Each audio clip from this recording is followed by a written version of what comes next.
What is going on, everybody? Welcome to the show.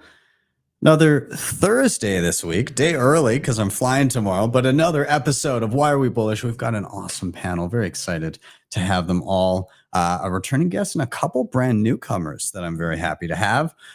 So we'll grab them in here just momentarily. I hope that you guys are all having a great week as well. It's been there's always plenty to talk about. So we will get into it momentarily, but of course this is live. Anything can happen. So I defer to my friend Bill here. We'll do it live. Fuck it. Do it live. I'll write it and we'll do it live. And thing sucks. If you have not already, please do like, subscribe, share, all those things. They help a ton getting this content in front of more eyeballs. I am Ben with the BTC Sessions. This is your daily session.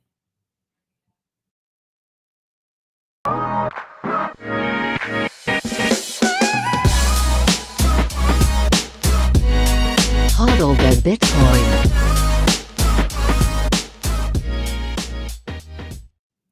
Before we bring in our guests, let's take a quick look at where we are in the market right now. I'm bringing up timechaincalendar.com, and simultaneously I'm going to bring up the live chat. Everything you say in the chat from here on in is live for the world to see, for better or worse.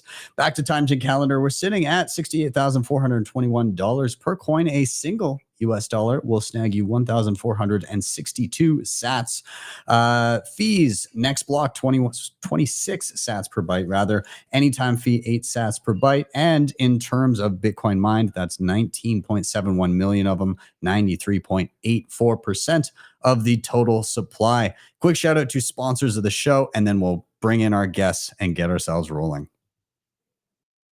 CoinWell is on a mission to enable independence by being one of the easiest and quickest ways to purchase Bitcoin in Canada and the US. And the best part about it, every buy goes directly into your own self-custody. They never hold your coins. You can add a Bitcoin address as part of onboarding. There's a transparent 1% spread, no hidden fees, no withdrawal fees. Plus they have KYC free sells and bill payments on their website. They're also a publicly traded company under the ticker BTCW on the TSXV. Check them out over at bitcoinwell.com. Check out my full tutorial on how to use them, and you can check out the links in the show notes down below and sign up today.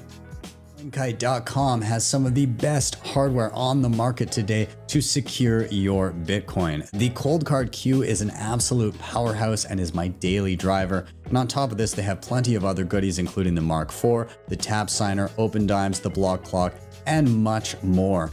If you head over to their website, make sure you use code BTC Sessions at checkout to get a nice discount. Links are in the show notes down below. All right, let's get our guests in here. And I can see that we've already got nearly 200 people between Twitter and the live stream on YouTube. So let's pump those numbers up. Let's give this a share and get everybody going. But let's welcome to the show. I'll bring them all in and we'll do some intros. I want to welcome Viv and V and Roger. I'm very excited to have you all. Thank you guys for being here. Let's do a quick round of intros of who are you and what do you do. So I'll pass it to V first. Welcome to the show first off, and can you give yourself a little intro? Yeah, thanks. Thanks for having me. And thank you so much for your tutorials. They've been really important in my self-custody journey and building and running a node. So I sit on the Stack Chain Magazine core staff. Stack Chain Magazine is a physical print, Bitcoin-only culture magazine that exists to give a voice to those who have opted out. It's filled with articles, art, and memes for plebs by plebs. I love it. And my very own, I'm going to call him my very own because he's like my first hire, but Selly is over there at Stack Chain with you guys, holding down the fort, it would seem. So is he good, or is he like just is he just crapping up the joint? Like is he a nuisance? He's definitely a force of positivity, bringing us together, bringing clubs together, and pushing the magazine forward, and really supportive of all Bitcoin businesses and artists. So we're really lucky to have him, and most of the team are Stack Chainers. So Sally brings his unique perspective, and we need that from him. So we appreciate that he's part of the team. Love to hear it. Yeah, no, he's an awesome guy. Well, I'll toss it down to Roger next. Roger, good to see you. We saw each other in person in El Salvador, but first time on the show here. So welcome, and give yourself a little intro, man.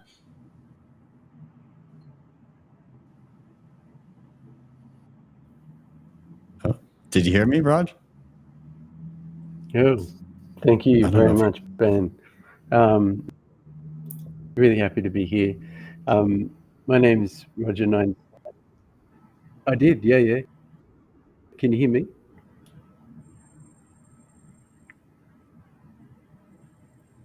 I can. Can you hear me? Hear me? Yeah, there's just a delay, man. So it's okay. You guys are frozen. Oh, there's a delay.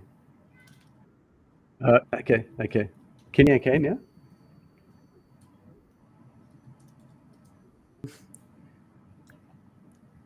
Well, okay. I just in the private chat, I said I let Roger, I let him know to log off and log back in. But we'll jump to Viv next, and then we'll get Roger in. Vivian, welcome back to the show. Good to see you again. Can you give yourself a little intro while Roger does his log in, log off? Of course.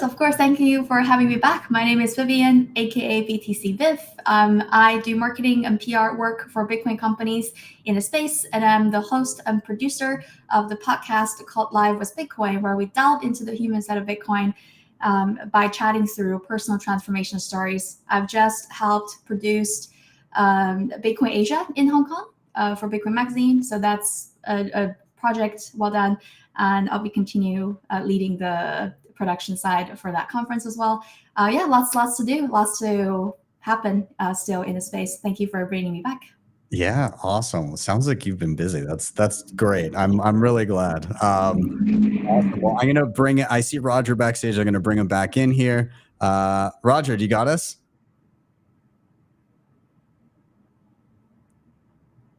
Oh, I don't know.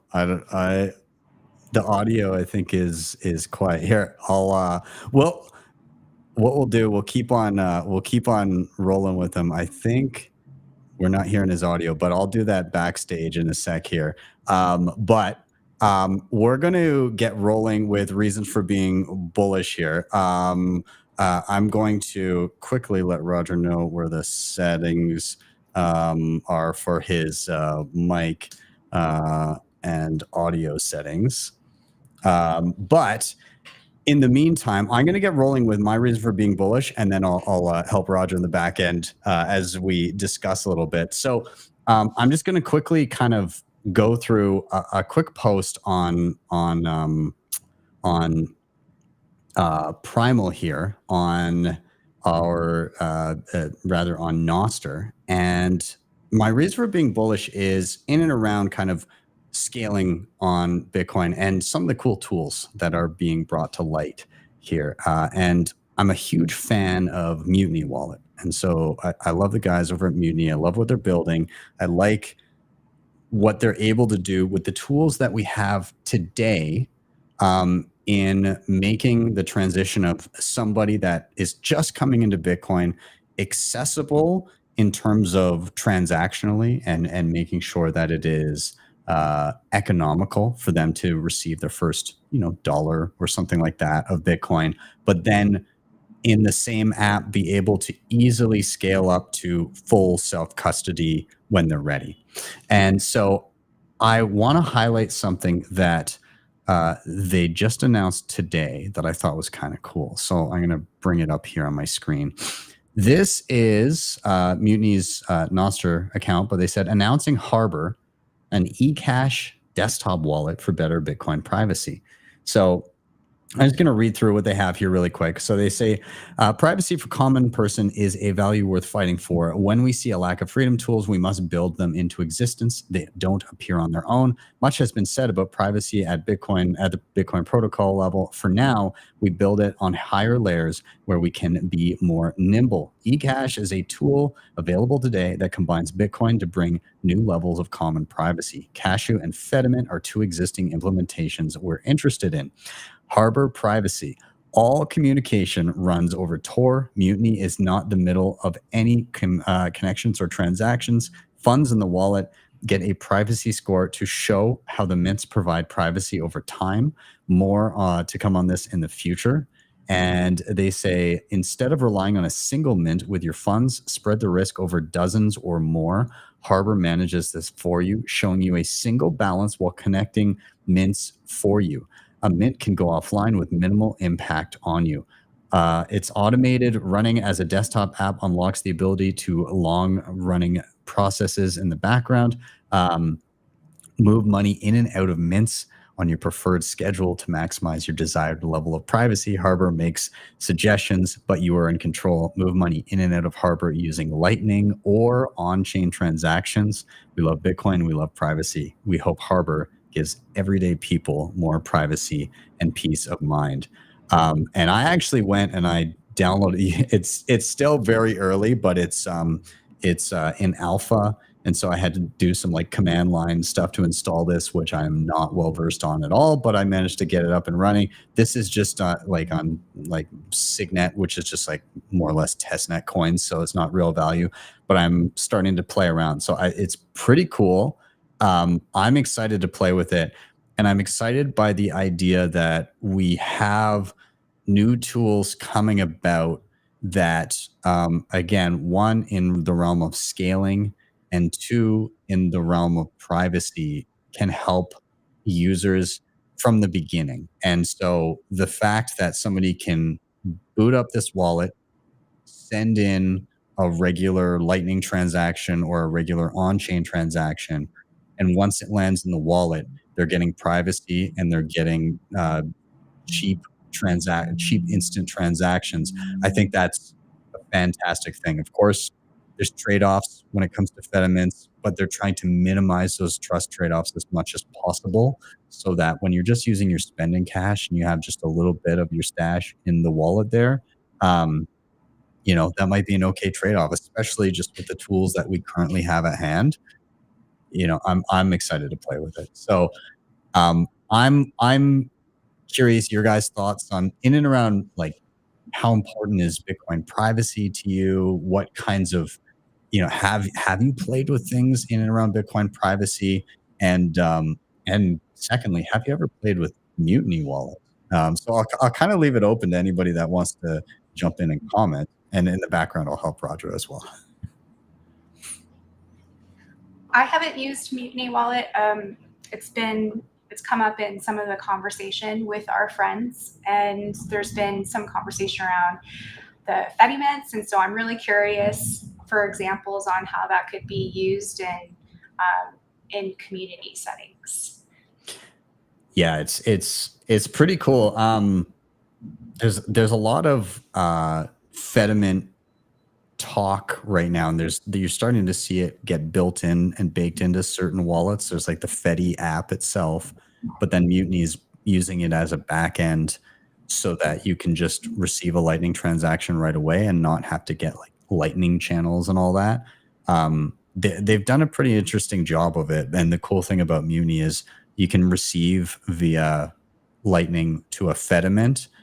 And then when you've got enough funds there where it makes sense to open your own channel, it's just like a single button to do that, which is kind of cool. So I'm a huge fan of those guys. Yeah, very cool. Yeah. Viv, do you have any thoughts in and around this? Have you played with any like Mutiny or any privacy tools previously? In fact, interestingly, I think I've met a few team members of Mutiny in Madeira in March, and they seem very cool people. I haven't played around with it, and I may have to wait a little bit longer until they don't require any coding skills to get it up and running. But I'm sure it's not that hard to manage. I'm just very non-technical, and I think you absolutely have a point where we have so many amazing tools that are on the horizon, and how can we have them talk to each other, and how can we as users to seamlessly use all of them and have a really great time supporting all these business on the ecosystem. And this is what I'm really looking forward to see in the next 12 months to 2 years. And I think this is where a lot of businesses are thinking about the problem of how can we embrace the network effects and support all of these great tools that have different edges of their own and have them talk to each other. So as users, we can use them all, essentially. Yeah. I like something I want to tag on to that you said there, how all these tools can just, the idea of them just working together seamlessly, of being able to send from one type of wallet to a different one without having to figure out how you're going to navigate that. I think we're starting to see that. I think Lightning is the glue that holds all of this together, going from on-chain to Lightning to Fediments to Liquid, whether any of those be custodial or non or community-based. I mean, I in a recent tutorial, I think I was using, I think it was even, might have been Mutiny or some sort of other eCash mic or some eCash wallet or something, but I was able to send from like Cashew to Mutiny to the Fedi app to Aqua, which uses Liquid. Like I was able to just string transactions together, and none of the wallets even, like, it didn't matter that they were all using different backends. The value just went, and I didn't have to think.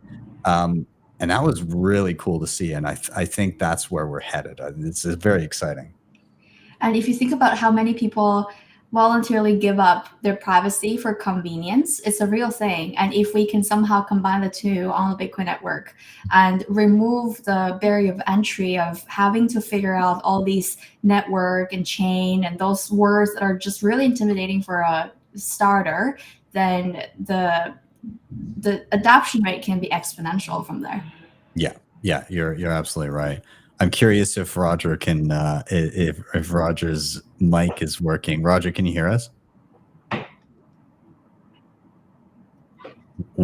We can't hear you, unfortunately, not yet. Play around with your mic a little bit, but if I start hearing your audio in the background, then I'll swing you in. But there's a settings wheel down at the bottom, and then you can choose audio and play around with different mic options. But I want to address a comment in the side here. Does Mutiny use a different path than Green? I couldn't move over my Mutiny seed on Green. Yeah, it's a little tricky when you're dealing with migrating from something like Green Wallet to Mutiny to all these different wallets. And this will probably be the next thing to tackle. I'm glad that you mentioned this, Matthew.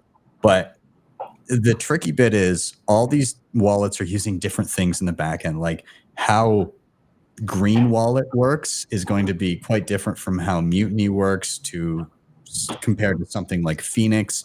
And if there's a seed that's associated with like Lightning channels, and then there's a seed that's associated with a Fediment, and then there's a seed that's associated with like a Liquid wallet, it's not exactly going to transfer over seamlessly.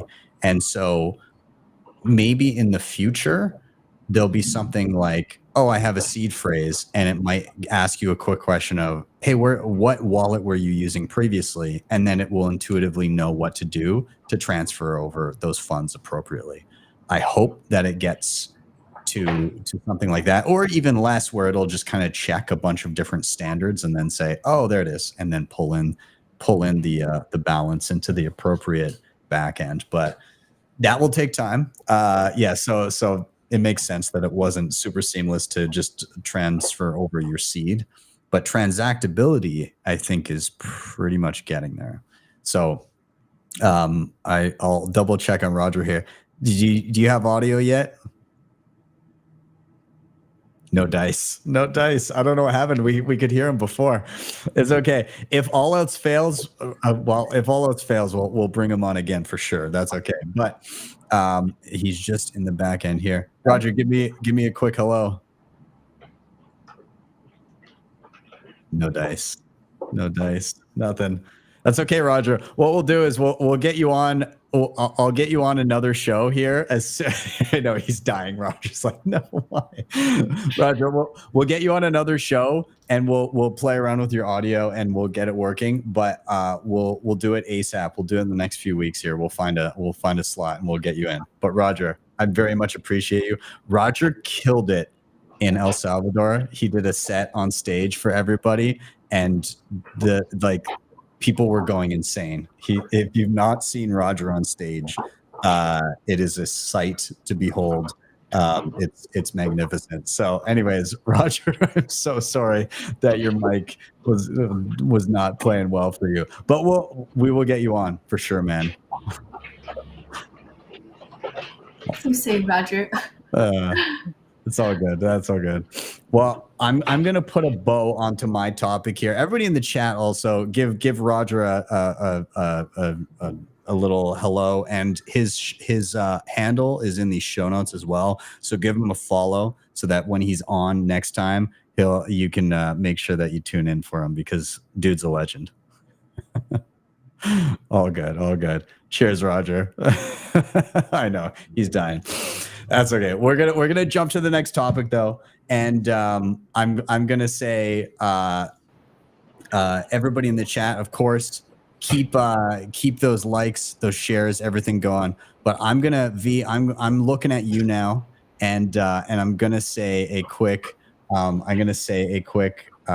why are you bullish? And I'm gonna let you take it from here. And yeah, what's on your mind? What's exciting for you? Yeah, thanks. I don't know if you guys can hear the thunder in the background, but hopefully my connection will be good. So so if I get distracted, it's the storm. Okay. I'm bullish on the continued growth of Stack Chain magazine and our third full issue titled Log 4, which is going to be available July 18th.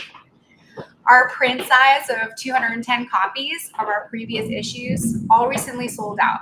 And so with Log 4, we've had to broach subjects around related growth and specifically print size.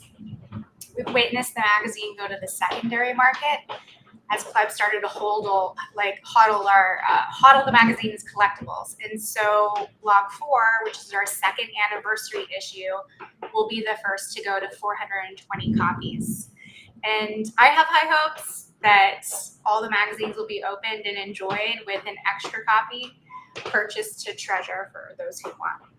Yeah, thank you. StackChainMagazine.com.net also works. That's awesome. We're really inspired by the Bitcoiners who reach out to us to contribute to the magazine, and as interest in contributing grows, our excitement to be a place to feature the best artists and writers in the Bitcoin space just feeds the overall momentum of the project.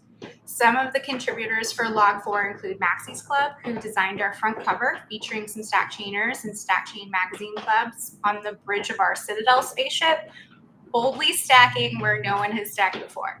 And Manix Manifesto will be on the back cover. Art by Flo Montoya will be there, an interview with Lena Sesh with a little hodler comic, an article by artist HODLHODL on the experience of Bitcoin Atlantis, and several point of view pieces by some of our core team and their spouses that traveled to El Salvador for the halving party, and those that have been involved in stacking sats on the chain for the last 2 years. Since actually July 18th date is also the second anniversary of Stack Chain, which is a really long Twitter thread of N+1 Bitcoin buys and memes, which to date has collectively stacked over 8 million USD in Bitcoin, which at an exchange rate of 69K USD is about 116 Bitcoin in the diamond hands of plebs. So being bullish on Stack Chain magazine is also about being bullish on my friends, on Bitcoiners who are building, memeing, creating art, and sharing their voice. As part of the Stack Chain magazine crew, our team of 12 mostly stacked the bearer of 22 together, and they include Loco, who's a musician and memer and creates original Bitcoin-only content and music, Anthony, our pleb wrangler and Stack Chain Spaces host, Sally, who we talked about a little earlier, Psyduck, our creative director, Robert, our strategic advisor, Tachira, our head designer, Waldo, our lead editor and author of charts for Precoiners, Sat Porter, our technical advisor, John, who is our proof of ink entrepreneur and distributor of StackChain magazine, George, our chief initiator, and Bob, our StackChain firestarter. So the magazine operates by consensus. There are no ads or sponsors, which allows us max freedom, and I think lends itself to the irreverent vibe and punk rock undertones of the magazine. We use a 3 of 6 multisig Bitcoin treasury, which uses NUNCHUK's collaborative wallet feature. The funds that are raised through the sale of the magazine cover our printing costs, supplies, and the gifts that come with the magazine. And a small portion of the profit currently goes to Chira, our lead designer. As we grow, we hope to offer shares of our profits to our contributors. So StackChain Magazine is a project that grew from our friendships and having fun stacking sats together.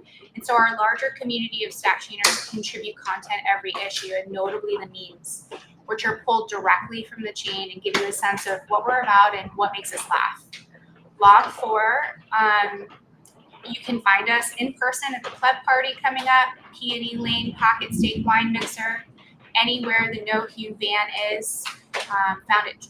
Their Twitter handle is @NoHue, at proofofink.com, stackchain.net, and really on our stackchainmagazine.net or .com site, you can read some of the articles that have been published there. I love it. It's that's kind of cool too that you guys, again, it's all done through consensus, and you know you're not held to you know, sponsors and things like that telling you what to do, and you basically just publish what you actually want to publish. You're not beholden to anybody. Really cool that you guys are using the NUNCHUK 3 of 6 for the treasury, distributed multisig thing. That's super awesome. And the NUNCHUK guys are killer. Worked really well as a collaborative wallet. It's been pretty fun, especially since all of us, you know, live in different locations, to have that kind of convenience, like you all discussing earlier. Yeah, it's super awesome. I also got to give Sully a shout out because he made, I wonder if it's up here yet. I don't know, but he made a shirt. There we go. He made a sessions shirt with the BTC Sessions shades, which I gotta get my hands on one of those. And I think he's got another drop coming at some point with another session shirt. So I'm looking forward to it. But yeah, you guys are. I got my first round of issues. Selly, I ordered some, and he shot them over my way, and they are proudly on my shelf now as my collectibles. So I'm very excited to have them. Awesome. Thanks for reading them. They're really, really beautiful. I get really excited to be part of this project with my friends. Yeah.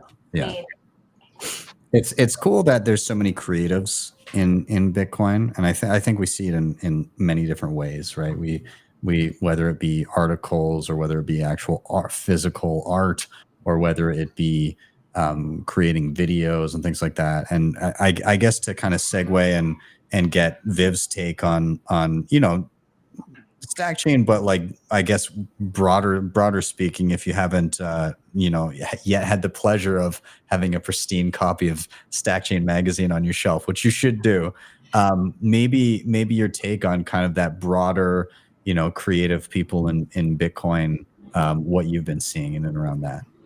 100%. You know my drill. I'm all about like the human side of Bitcoin and the cultural side of Bitcoin. And this is something I've been really glad to see in the past, even increasingly so in the past 12 months, how there's so many more creatives are starting to come in the space, contributing their expertise, contributing their art and creative work. And we're starting to see a cultural shift from talking about technology, talking about tutorials or economics to something to a broader set of content where we talk about life, we talk about music, and build art on top of the Bitcoin standard. This is something I'm really excited to see. We just had the Virtual Creator Summit hosted by DJ Valerie Belove last weekend, and that was a huge success. There's so many people tuning in, and the insights coming from creatives in the Bitcoin space were incredible. And they've walked the path of building a voice, making it a business, using all the tools that are building on Bitcoin standard.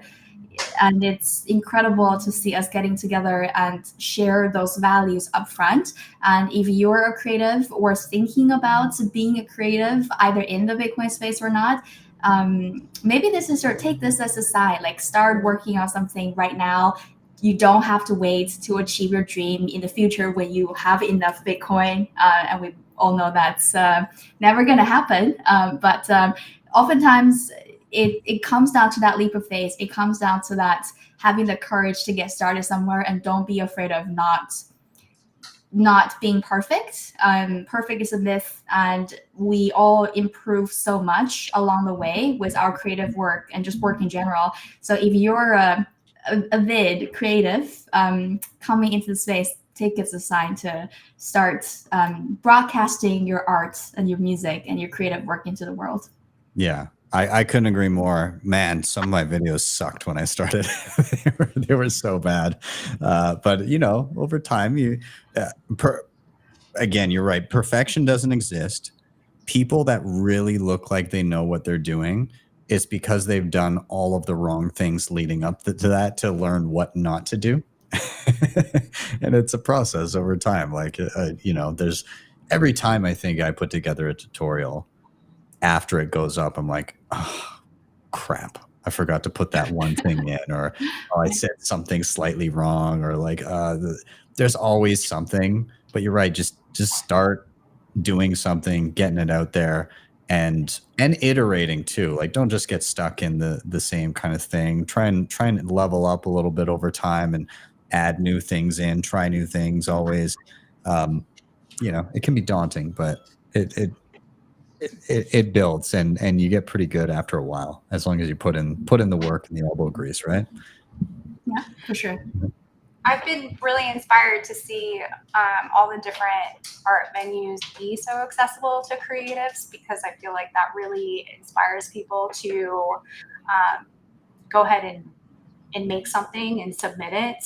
And I hope that I mean, I see it continue. I hope that we see it more in print. It's nice to see the creative efforts of people in the physical world, especially since like I spend so much time on, you know, interfacing with my screen. So just to switch over to that is a gift. So I agree with you. Yeah.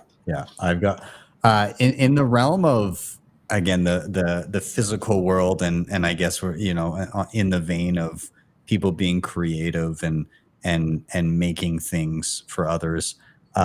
There's something great earlier on tonight on God, I'm trying to remember what the art auction site is, scarce.city. Are you guys familiar with Fractal Encrypt, the Bitcoin artist that made the big dial that Sailor has in the background, and he did a really cool one for Madeira that was all reflective in glass and everything. But he made these really cool. He made 21 of them, but there were 21 or 210, I can't remember. But there are these mirrored like keys with a backing, and they're all numbered and everything, and it's supposed to be like a, you know, private key type thing.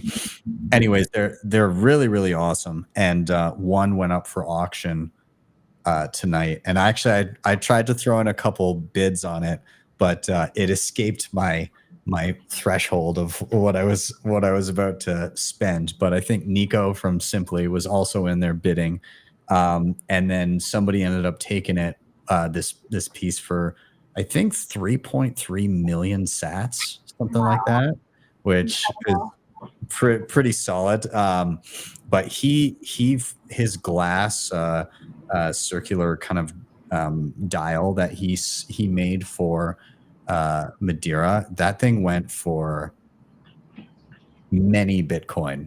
I think I saw tears in his eyes. I think he woke up and he had a good cry over that when he realized, like, you know, that was going to go for that price.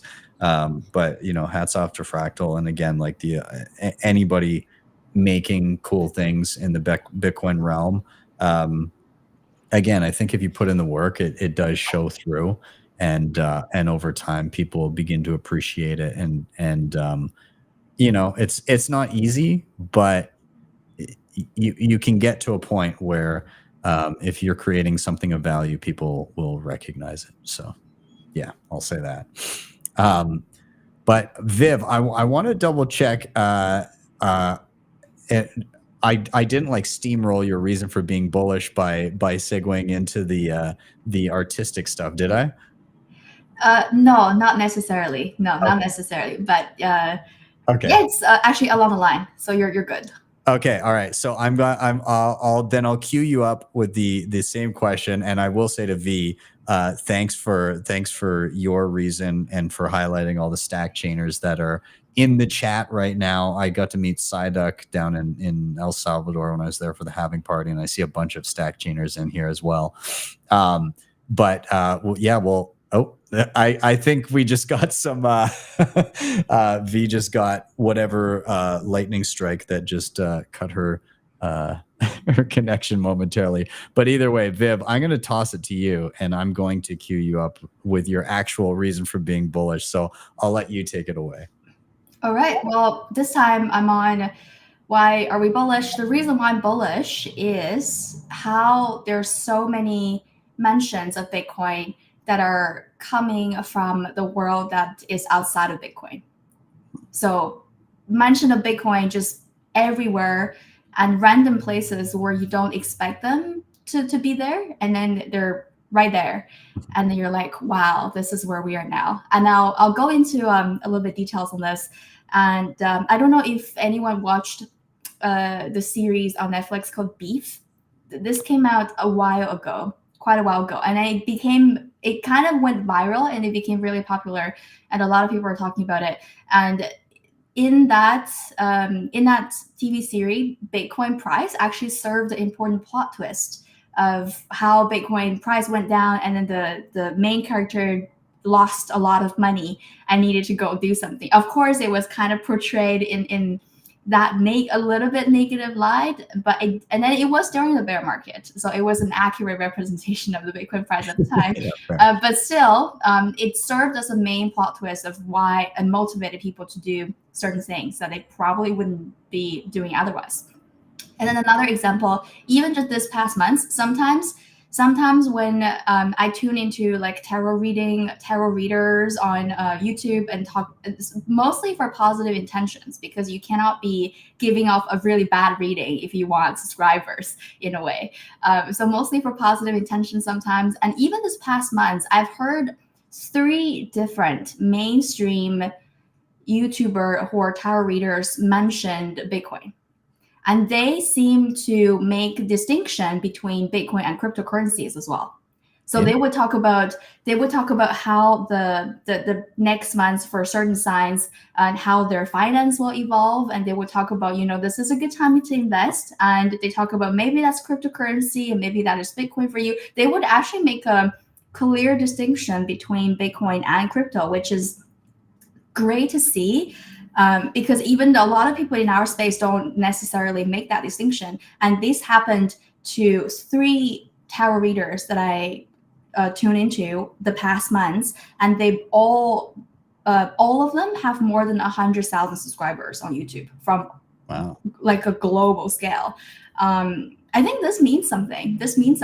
And especially when we work in the space, and then when we're not expecting something when we're just consuming content online. We're just walking around in the park, we're on the street. We don't expect to see a Bitcoin sign every single shop we pass by. We don't expect a TV series to actually talk about Bitcoin to the extent that we understand it. But I'm starting to see more and more mainstream content in general starting to make mentions of Bitcoin, starting to use it as kind of a plot twist, or use it to push how the plot would progress. And I don't know about other people, and I've had people who disagree with me, and I want to hear your thinking, Ben, on this.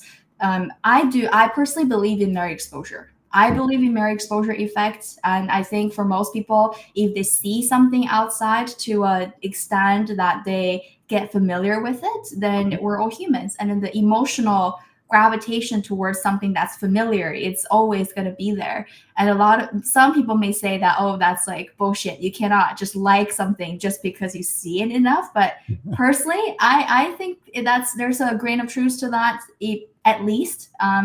And if more mainstream content or just random YouTubers, mainstream, talk about just different things, travel, food, talk about like tarot cards, then people are going to start getting curious. People are going to start getting, oh, like if you're saying that this is a good month for investing, and then you mentioned this Bitcoin thing. So what is Bitcoin? Right? Like, how can I make some money? And it's that simple. So this is why I'm bullish to see more and more Bitcoin mentions outside of our Bitcoin little bubble on Twitter and beyond. Yeah. I think you're absolutely right in that people, even myself, I required multiple touch points of seeing Bitcoin. I mean, I was curious in the first place, but it took me seeing it multiple times, over an extended period of time to start to say, yeah, maybe I'll take a peek. And it's you get a little curious or whatever, but it also does kind of change minds, just the familiarity, right? Like it's no longer like, that, you hear about it once and that's probably a scam, whatever. And then you dismiss it. But just seeing it in very different places and perhaps seeing it from somebody that you watch or frequent their content for an entirely different reason. And then Bitcoin gets brought up and you go, well, if this other person that I really enjoy what they think about these other things and I enjoy their other content is interested in Bitcoin, then it stands to reason that maybe there's something of interest there for me as well. And I think we see a lot of that. You're right. Like it's to the point now where it's kind of popping up everywhere. Like back in the day, it used to be if Bitcoin was mentioned in one place anywhere, Bitcoiners would lose their collective minds. It'd be the most exciting thing ever. Now it's like you miss them. You don't even realize, oh, so, so-and-so was talking about it, blah, blah, blah. Now it's entered the vernacular of an election cycle, which is kind of what, like, I feel like I'm living in a simulation seeing those types of clips. It's mentioned in TV shows. It's regularly on the news. And it's almost like Bitcoiners themselves are a little numb to it, but the average person that hasn't touched Bitcoin yet, it's being normalized. I suppose that Overton window is completely shifting into, oh yeah, Bitcoin, of course, Bitcoin exists. I don't have any, but I've heard of it. Maybe I'm curious. Is that what you're hearing from your, I imagine you have a swath of normie friends like myself. Do you ever, has their attitude changed a little bit towards it? Well, their attitude change whenever there's a bull market, right? Like they get a little bit naturally, like the number go up, freedom go up, perspective. You are gonna get most curiosity from the price going up, and that's natural in a way. And people, whenever it's bull market, people are starting to FOMO a little bit more. And I think there's a lot to expect for this upcoming bull market. Where we're seeing a lot of mainstream mentions, where we are getting people curious again with the price going up. And And Bitcoin has done so much the past few years. As the ETF is launched, now you have institutional investors and people from all over the place starting to pay closer attention to Bitcoin. Then it's almost scary to think about what it means for Bitcoin when all these people kind of rush into it at the same time. Maybe the 1 million, it's not that far from us, and then now we're like referring Bitcoin to like 0 point how many million, and it's a genius move. It's all about perspectives. I do like that. I do like that. Bitcoin is only 0.069 million or whatever. I think that's a fantastic way of measuring it. It's so cheap. It's not even the full million that it's for sure going to be. Yeah, it addressed so much because the one of the common misconception is Bitcoin is so expensive, right? Like why don't I buy $10,000 Dogecoins if I can only get like a little bit of Bitcoin? Like the notation still makes a huge difference in human psychology, and we cannot escape how we're human, and we might as well just tap into that and change the perspective of how we refer it, and really kind of double down on the potential of Bitcoin, where it's actually going to most people. And don't forget, and like I remind myself this all the time, that we weren't, at least I guess for all of the audience that are tuning into the show, they're probably not Bitcoiners since birth, let's face it. So there were one point where we were not Bitcoiner, and we had a life before Bitcoin, and then now we have life with Bitcoin. There was a point where it required us multiple touch points to finally get curious with it. There were times where we were maybe ignorant of the whole Bitcoin world and we're not paying attention.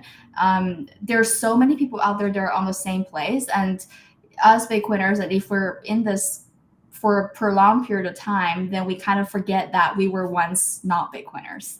So yeah, when we try to orange pill people, then we can show up as a little bit kind of didn't have that perspective anymore, and that can actually hurt the effort we're trying to do orange peeling others, and have that kind of concept in mind, have that compassion in mind, that they're on their path figuring out Bitcoin, and help other people at their level. It's very important to orange pill others. Oh, and the other bullish reason why I'm bullish is next week it's gonna hit 1 year anniversary of Live with Bitcoin podcast. So I've been doing that for a year consistently, and tremendous support coming from the community, and thank you very much. And that makes me bullish because now I feel like people are paying attention to Live with Bitcoin, paying attention to how can we live better lives with Bitcoin. And the point is live, and then the Bitcoin is a means to an end.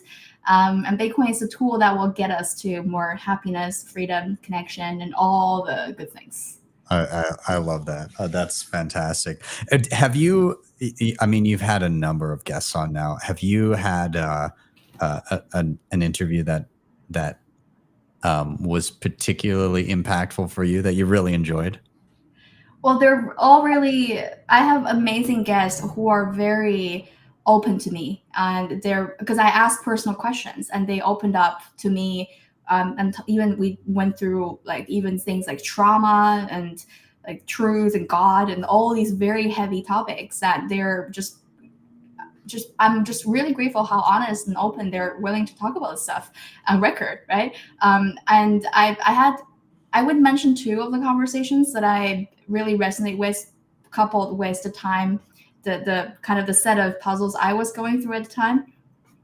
First one is the one with Paco de la India. He traveled to 40 plus countries on Bitcoin, and it took him, I think, 15 months, more than 15 months. It was legend. And we talked about the power of manifestation. So we were talking about how to manifest things and the process from 0 to 1, and how you make things happen just by your sheer will, and effort. He said he started the trip with $200, and that was it. Wow. And then he traveled 40 countries, 40 plus countries on crowdfunding from receiving support from the community. And that was mind blowing, like $200 for 40 plus countries. You would never think that was something that's even possible. I would barely make it to the airport with that. Right. Exactly. Case in point, right? And then the other one was really interesting. Was the most recent one was Joni Appelberg, Swedish medical doctor, and then we talked about psychedelics, and then we also talk about dug into one of his tweets on how to become attractive man, and then we were walking through all the methodology of the steps and what do you mean when you say these are the steps, and that was a great conversation too. Was one of the steps be Swedish? Better. Well, I hope not, because there is not a very populated country. But the 4 steps are be comfortable in your own skin. Yeah. Know where you're going. Have fun while going there. And then the 4th one is HODL Bitcoin. Awesome. That's great.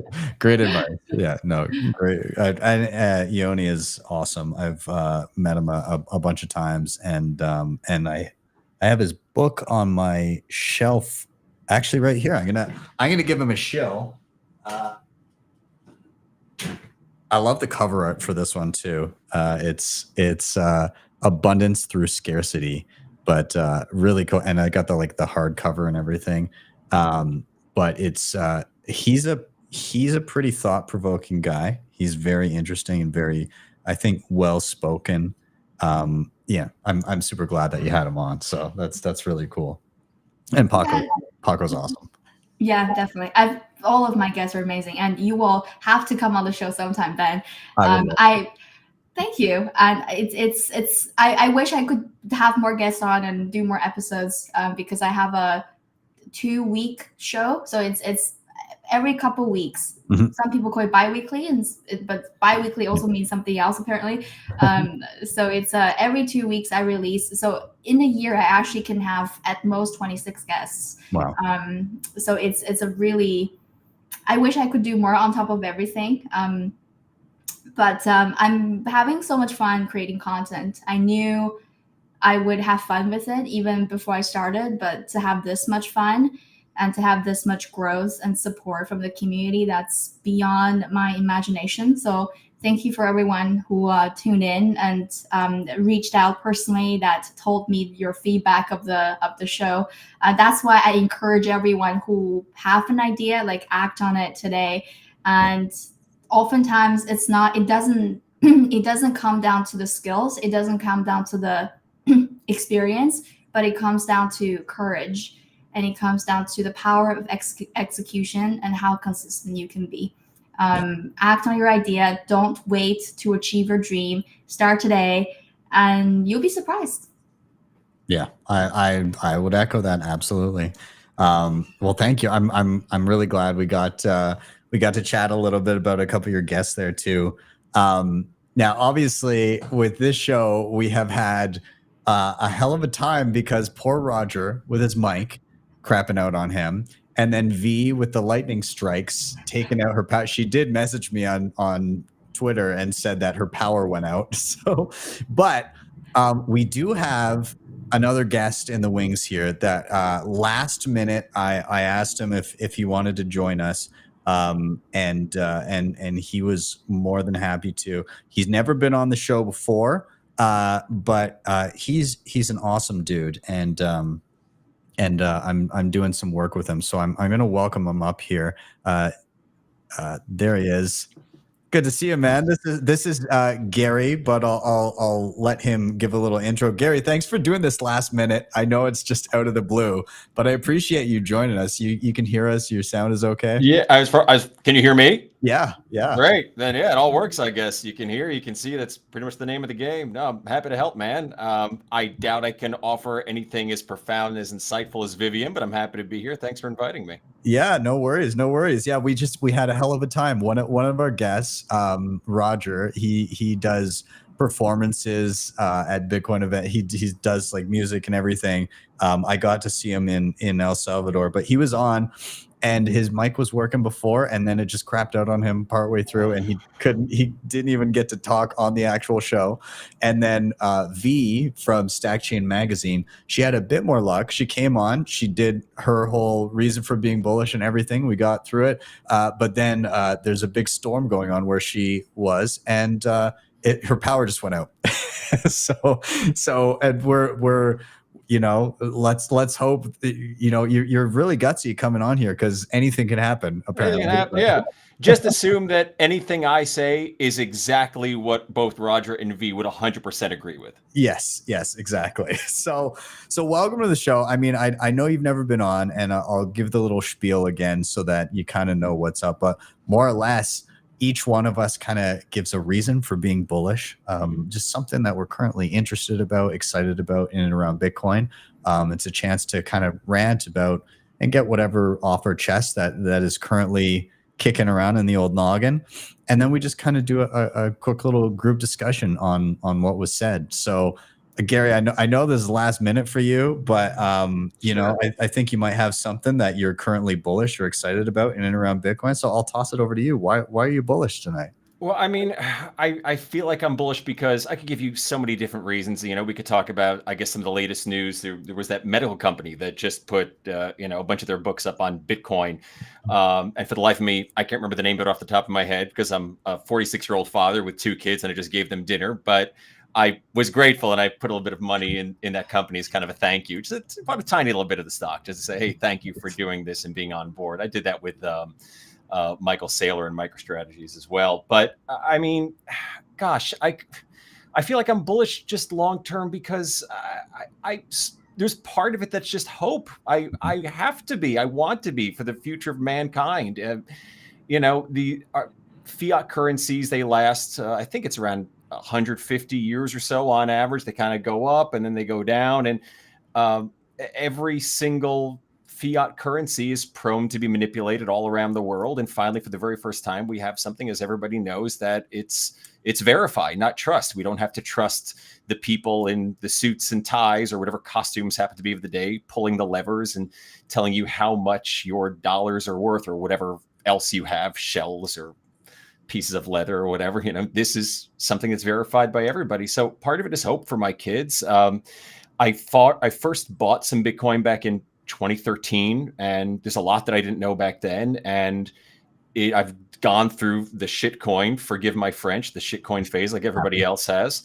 And, you know, over the course of reading, listening to Michael Saylor, Robert Breedlove, Seyfi Dinamus, I've really been, as you know, 99.99999% sure, I never say 100 for anything, that it's the future. And part of me wants it to be, and most of me generally believes it'll be. But I wish I could tell you that I have some specific inside information of the latest thing. I don't. I just made my kids dinner right now. That's all I know right now. I love it. I mean, you're right. It's the first time in especially in the realm of fiat currency, and even before, even when we had hard currency with gold, it was impossible for any one person to independently verify the supply. It was more difficult for people to verify what they even held in their own hands, and harder to secure it. And, you know, and gold's physicality necessitated the, you know, certain abstractions to be made. And those abstractions in the form of paper money, it was impossible to verify that the paper money actually was being represented one-to-one with what was supposed to be underlying. And, you know, we saw that with the rug pull that was Nixon, right? Yeah. Mm-hmm. Yeah. And it's entirely different now, right? Like you can still abstract Bitcoin, and even, you know, to a degree, some of the stuff I was talking about before with like Fediments and, you know, Liquid and certain things, they are, you know, I won't mince words. They are abstractions of Bitcoin. They are not, you know, you're not holding actual Bitcoin if you've got eCash in a you know an eCash wallet, even though it's denominated in Sats. But the main difference there is that if something starts to go awry, you can actually see it happen in real time, or find out very quickly, and it will be concentrated in smaller pieces instead of an entire world relying on a single entity to remain true to their word. You know, you split up that risk if you're using things like that, and at the end of the day, if you choose to, you can default to the base layer. Yeah. And so, yeah, I mean, it's this huge phase shift in how we do money. And I don't think the world has any clue what has hit it yet. They're still figuring it out. And that's the crazy thing. I mean, we all say we're all in the space. We all say it's still early. You know, I have friends that say, well, you got in when it was at, you know, this amount of money, and it was a lot less back then. Well, it's too late for me. It's so not too late for you. Yeah. The amount of people that I talk to who are incredibly smart people, definitely smarter than I am, who are very knowledgeable, professional people in their various professions, who are thoughtful people, who have never even considered even buying on an exchange or buying an ETF or even dabbling it. They're just terrified of it. If all these people I know who really know what they're doing, they seem to have good lives, they're responsible, they have good families and everything. If they're not in it yet, there's so much growth for this. Yeah. Yeah. I mean, we're in the very early innings,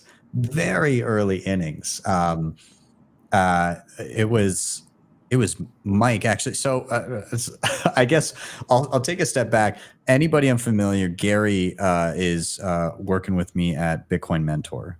And so, you know, in and around education. But I'm referring here to Mike Cook, who is my co-founder for Bitcoin Mentor.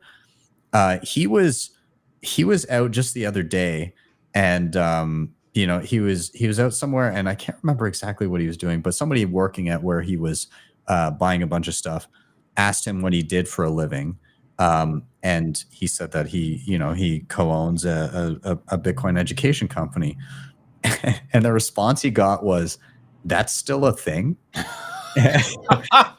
And so, like, this is kind of where the average person is at. They might have seen it, but, like, you know, a lot of people still, like, it's not in their purview right now. They're not, it's not visible to them.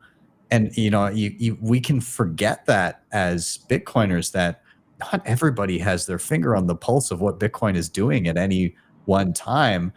And it comes in waves, but it's just weird to think when you're in it every day that there's people that just not a clue, nor do they, you know, they're upset about the current system, but they're not quite sure why. They haven't figured out what is actually wrong, or if they're pointing fingers at something for being wrong, it's very surface level. They have not done any digging beyond that. So yeah, I don't know. I'm curious to hear Vivian's thoughts on kind of where we're at currently as well. Interestingly, today I was one of the YouTube video I was watching today, they were talking about a third way solution. So what is a third way solution? So it's not this or that. It's a completely different thing that are just so out of whack that you would never have thought about, that are not even along the line remotely with the two options you had before, or multiple options you had before. So it's just solution out of nowhere, basically. And it reminded me of Bitcoin. It's not a Bitcoin video, but it was talking about how in life we have these problems where we have options, and then we thought those are the options, the only options we had, but that's not true. Like, we can have something as a solution that's just completely not on the same scale, and come in and serve the purpose and fix the problem. And I was thinking about Bitcoin, and then the left and right parties and fighting over each other and trying to take control of a nation or the consensus, and how Bitcoin just erode out of nowhere. be able to develop in a way that can have the potential to solve many of our problems that we're facing in society today. I would say it's still incredibly early. The fact that we're only at 0.069 million for Bitcoin price, like that's a good indicator, I would say. So that's why and that's exactly why the mere exposure effect would work really, really well for the mainstream audience.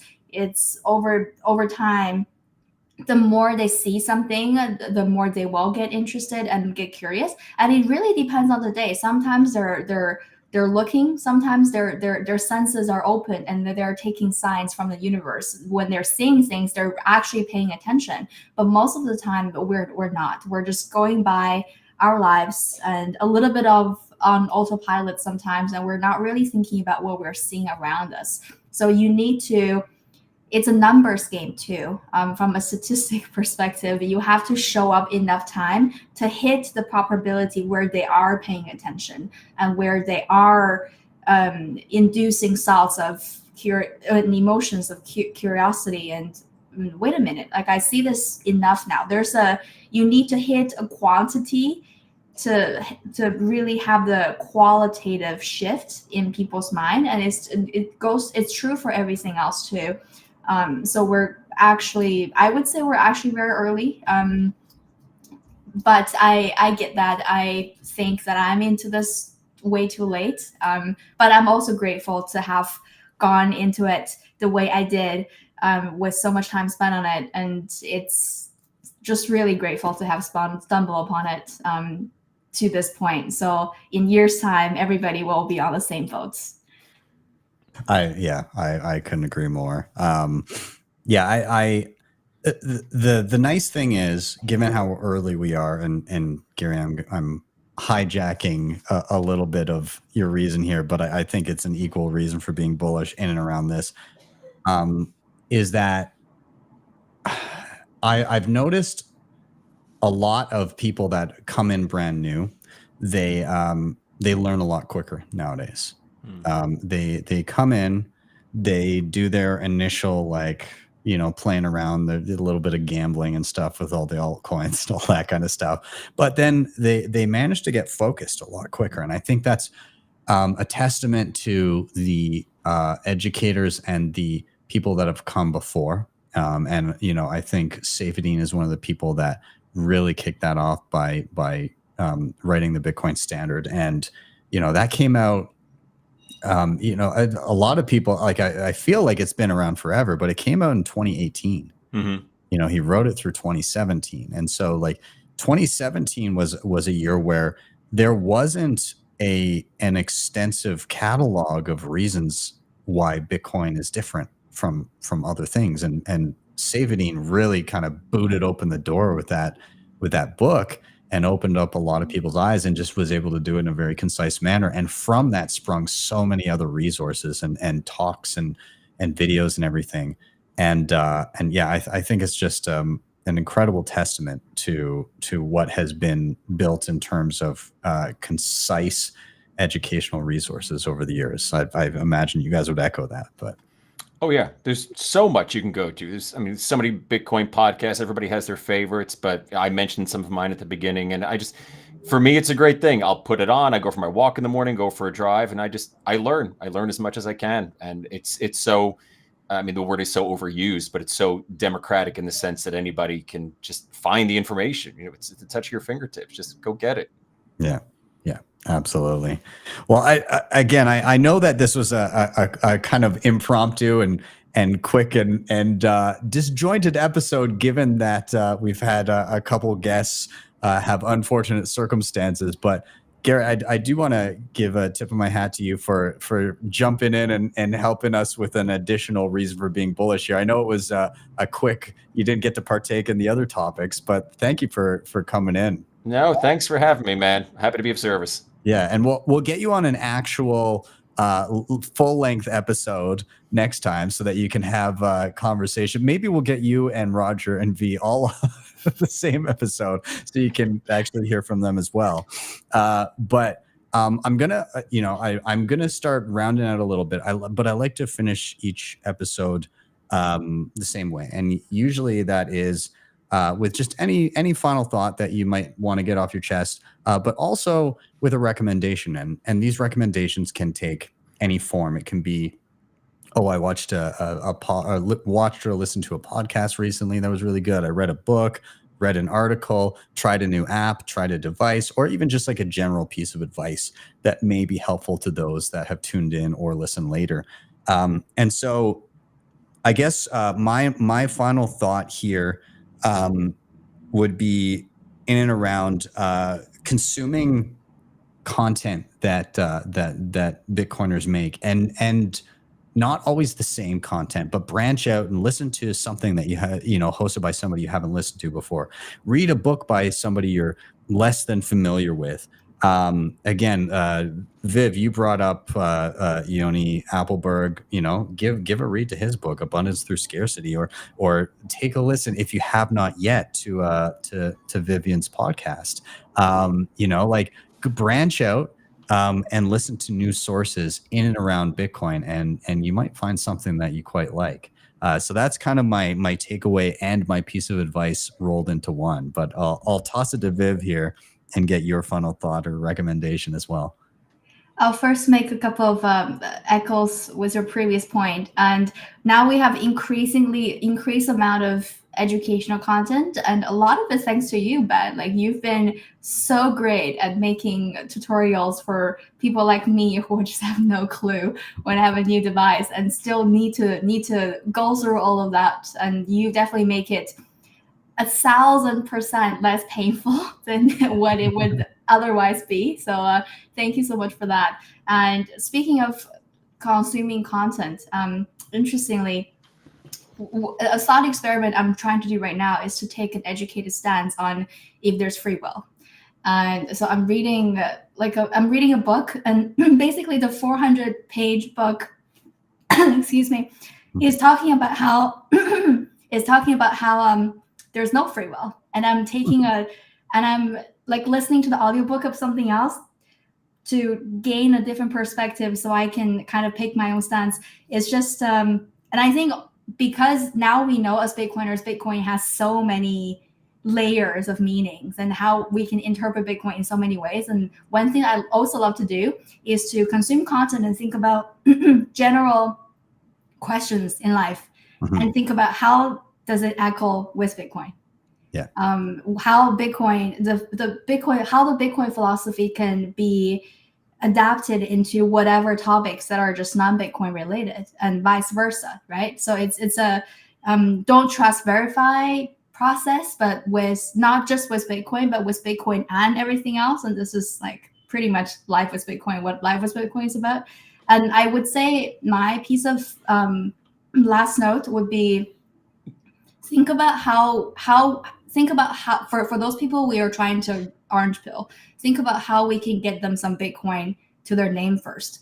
Psychologically, we are more tuned to losing something we already have than gaining something that we don't yet have.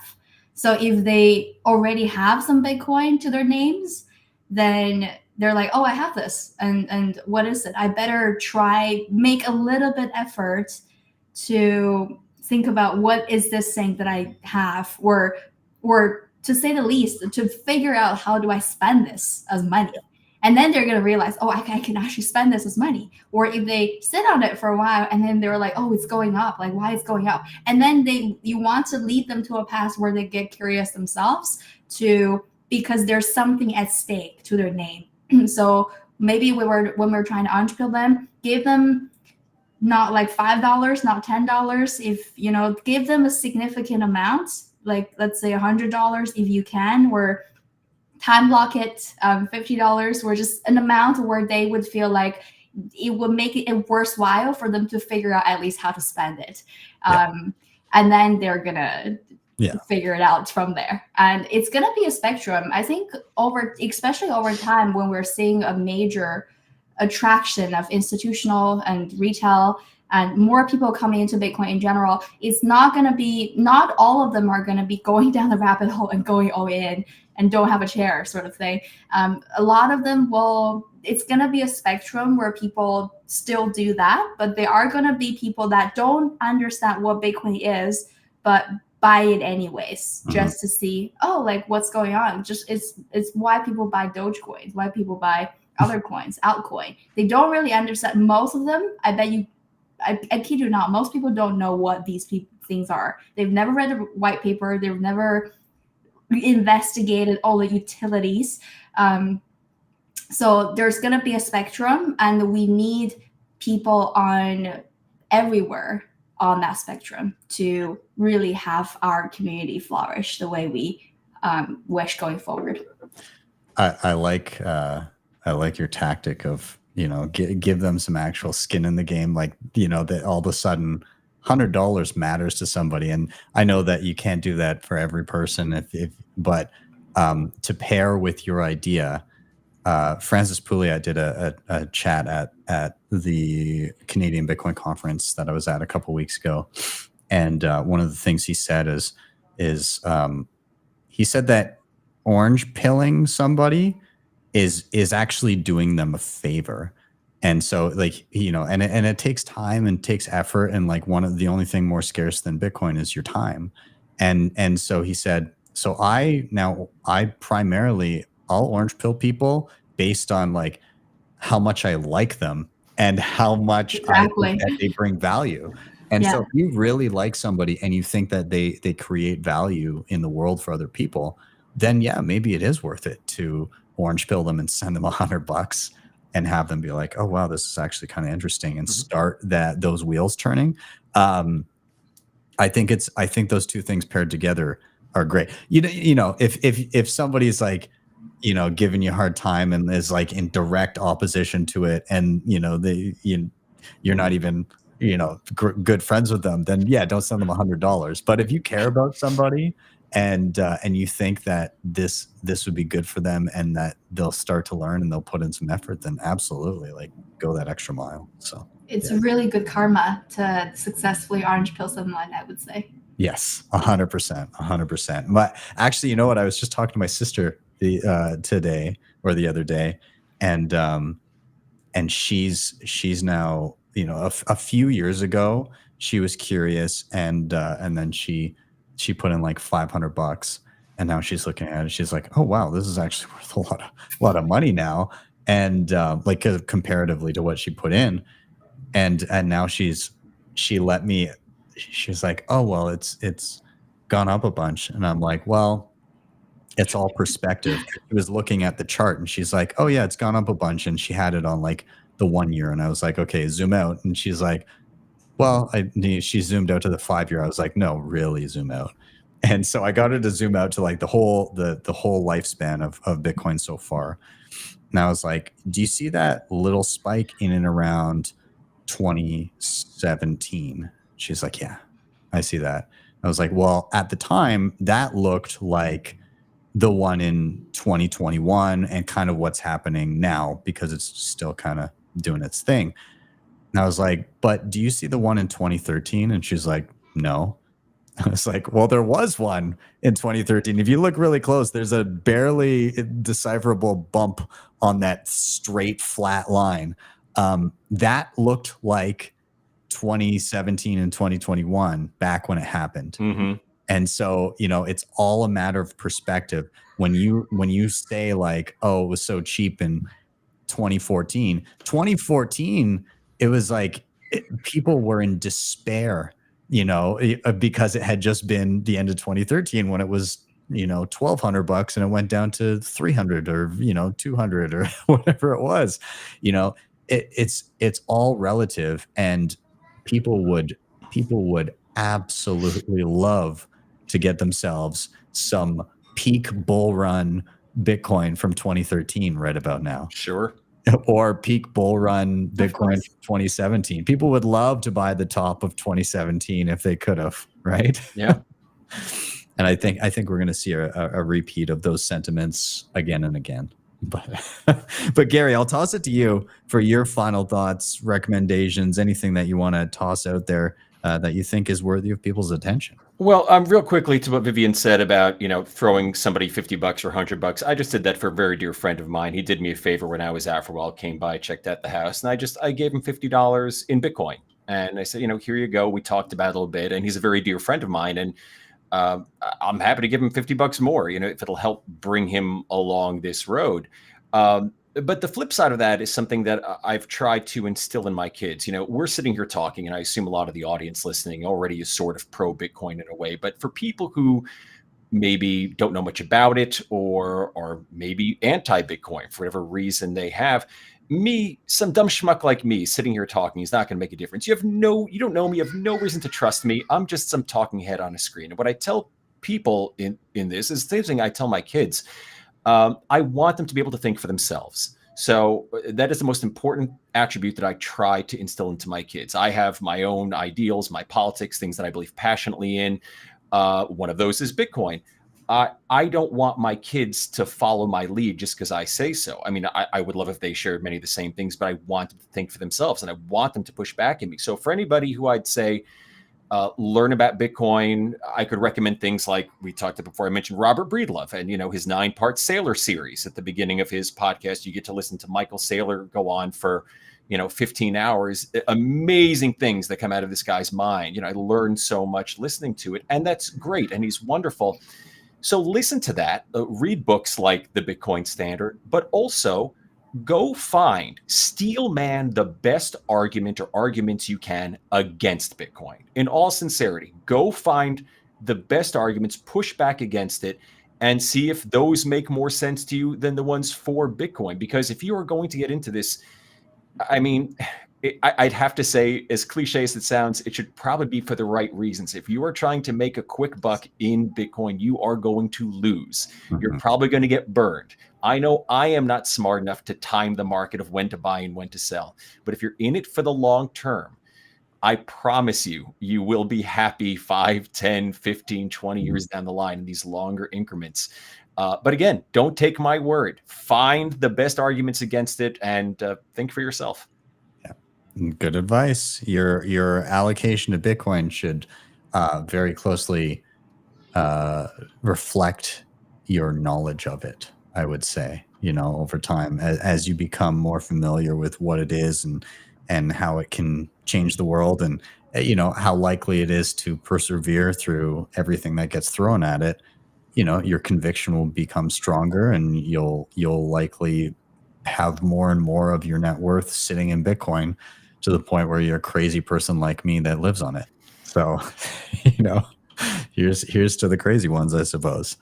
But with that, we're going to round out, again, Gary, Vivian, and from afar, V and Roger 9000, that couldn't make it to the end of the show.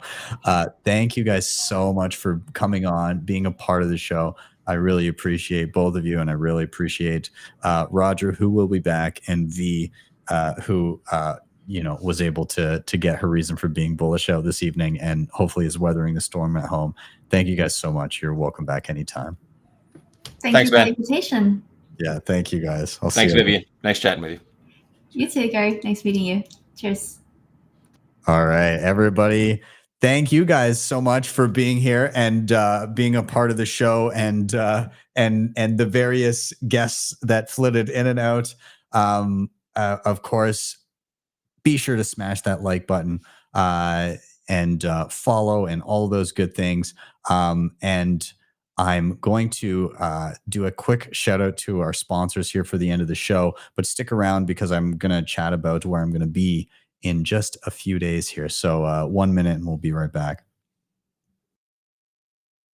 Multisig and inheritance planning, it's hard to beat NUNCHUK.io and their Honey Badger program. On your mobile device, they allow you to set up a full multi-signature vault. And once it's done, you have baked in inheritance planning so that your Bitcoin gets to your next of kin if anything should happen to you. On top of this, the entire thing can be set up with devices like the Tap Signer, the Cold Card, and plenty more options. And the whole thing can be done without KYC. You don't need to give up your personal information to have it set up and working for you. You can check them out today over at nunchuk.io. When it it comes to peer-to-peer trading and lending, instant self-custody, and no KYC, HODLHODL is the place to be. You can sign up with just an email address, and once you're there, you can start browsing offers immediately, whether you're looking to buy and sell, or whether you're looking to lend or borrow. You can check them out today at the links down below. All right, and I just needed to give a shout out to where I am headed very shortly here. I can't wait. I fly out tomorrow evening with Mrs. Sessions, and we are headed to the Oslo Freedom Forum put on by the Human Rights Foundation out in Oslo, Norway. And this has consistently been one of the most impactful events that I attend each year. This will be my third time in Oslo, but fourth time at the Freedom Forum because they did one in Miami when the rest of the world was shut down. And yeah, I can't wait to go back. There's so many amazing human stories that happen at this thing, and it's part of the reason why my wife wanted to be a part of it. It's going to be a very exciting time. Harrowing stories there, but one of my favorite things about it is that it's not a Bitcoin conference, but Bitcoin is there because it's a useful tool in the context of human rights. And so, yeah, I encourage you to watch some of the live stream and everything. And if you're going to be there as well, let me know.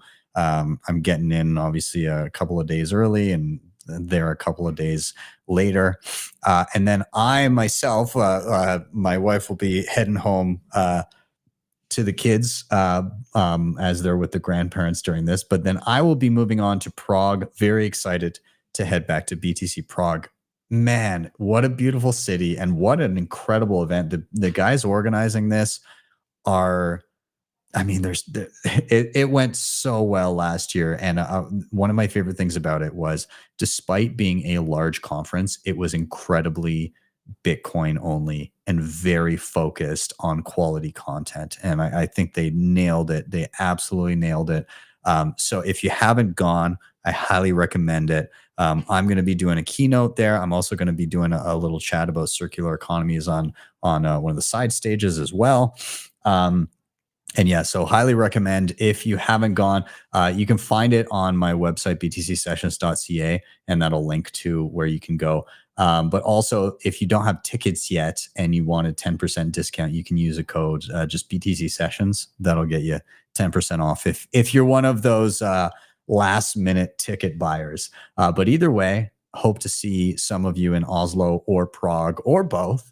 And it should be a really good time. And then finally, Gary was on here. He was too humble to bring it up, but he's part of Bitcoin Mentor, and he is an excellent teacher, as are the rest of the team there.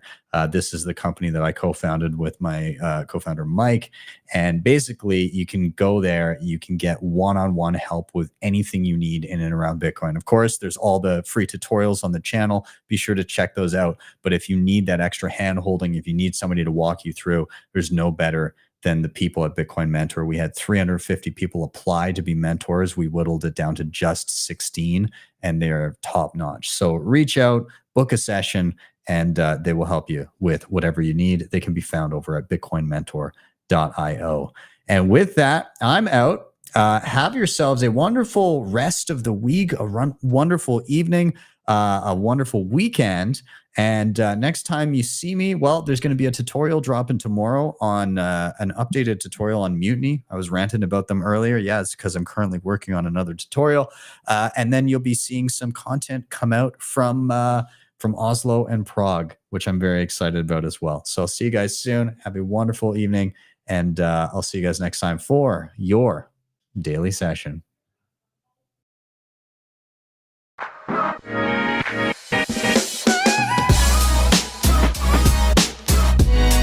HODL the Bitcoin.